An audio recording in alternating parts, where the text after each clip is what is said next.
लोग आपके यहाँ कुछ प्रोटोकॉल लेके जो केवल केंद्र सरकार के होम मिनिस्ट्री के द्वारा मिल सकता है, वो लोग यहाँ लेके घूम रहे थे। मालूम नहीं सेंसिटिव जगहों पे जा रहे थे। अगर मुझे आज जाना हो तो कई जगह होता है कि भाई आपको परमिट ले लीजिए, हालांकि कश्मीर में नहीं है लेकिन नॉर्थ ईस्ट में। तो वो क्यों और किसकी सरपरस्ती में हो रहा था, इसको बताने की जरूरत नहीं। मेरे ख्याल में गुज्जर साहब थे, उन्होंने एक नाम लिया किन्हीं लोगों का कि वो कितना करते थे, उनका 1 करोड़ का बंगला, और कौन करते थे उनका 2 करोड़ का बंगला। ये बात हुई। अरे भाई, जो सबसे ऊपर बैठा हुआ है जय शाह, कौन सा यूपीएससी का एग्जाम लिखा है? कन्हैया बार बार कहता है कोई यूपीएससी का एग्जाम दिए, कोई स्टेट एग्जाम दिए, या कोई रणजी खेले, या कोई इंडिया टीम खेले, या कोई अपने ही गली का क्रिकेट खेले।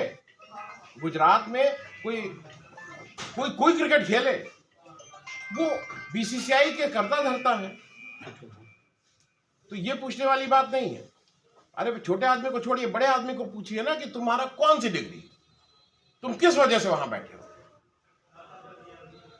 मैं ये बातें इसलिए कह रहा हूं कि ये बातें पूछने वाली। अब मैं 2-4 बातें इसलिए कहूंगा।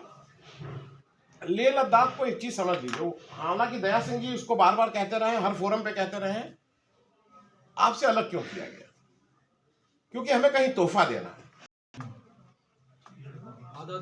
तो तोहफा तो पूरा नहीं दे सकते ना, आप काट के देंगे। भाई इतने लोग बैठे हैं, सलीम साहब को सब कुछ देना है तो कुछ काटेंगे ना।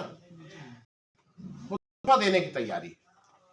और उसके बाद भी मैं इसलिए बता दे रहा हूं कि इसमें कुछ फौज के लोग जरूर होंगे फौज के।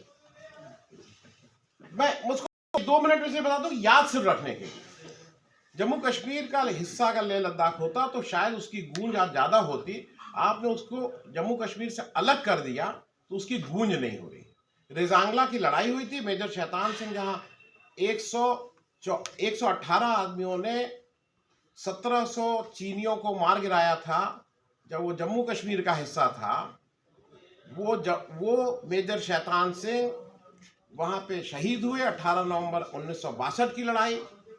117 लोग जब उस जंग को कर रहे थे, उनको पता था कि हम इसमें बचेंगे नहीं, लेकिन 1700 चीनियों को मार के वो मरे, वीरगति को प्राप्त हुए। फरवरी महीने में ब्रिगेडियर रैना, जो बाद में जनरल बने, उनका शव मिला, मेजर शैतान सिंह का। और जहां शव मिला था वहां पे एक मेमोरियल बनाया गया। वहां पे 96 अहिर रेजिमेंट है, रेवाड़ी के ये सब रहने वाले थे, जो पहलवान लोग होते हैं। अहिर रेजिमेंट के 96 जवानों का और शव मिला। उस 96 लोगों को 26 किलोमीटर पीछे ब्रिगेड हेडक्वार्टर में लाके उनका अंतिम संस्कार किया गया। मेजर शैतान सिंह का शव, क्योंकि अफसर थे, उसको जहाज से ले जाके जोधपुर में उनका अंतिम संस्कार हुआ। लेकिन जहां बॉडी मिली थी वहां पे एक मेमोरियल बन गया था, रेजांगला की चौकी। इन बाकी लोगों का 26 किलोमीटर पीछे एक सामूहिक अंतिम संस्कार हुआ और वहां पे बना। ये शर्म की बात है हम सब क्या, मेरे लिए भी। और अगर वो जम्मू कश्मीर का हिस्सा होता तो शायद उसकी ये दुर्गति नहीं होती। आज वो बफर जोन है, आज आप नहीं जा सकते। उन्होंने उस मेमोरियल को जमींदोज करके हटा दिया है मेजर शैतान सिंह का। और मैं इसलिए कह रहा हूं कि वो एक समझी सोची साजिश है। लेह लद्दाख को आपको कष्ट नहीं दिया है, लेकिन कहां पे किसके क्या हालात है, वो कमर्शियल डील है। चीन के साथ आप जो भी हो रहा है, जो आज सीमा है, वो कहीं ना कहीं व्यापार का हिस्सा है, वो कहीं ना कहीं व्यापार का हिस्सा है।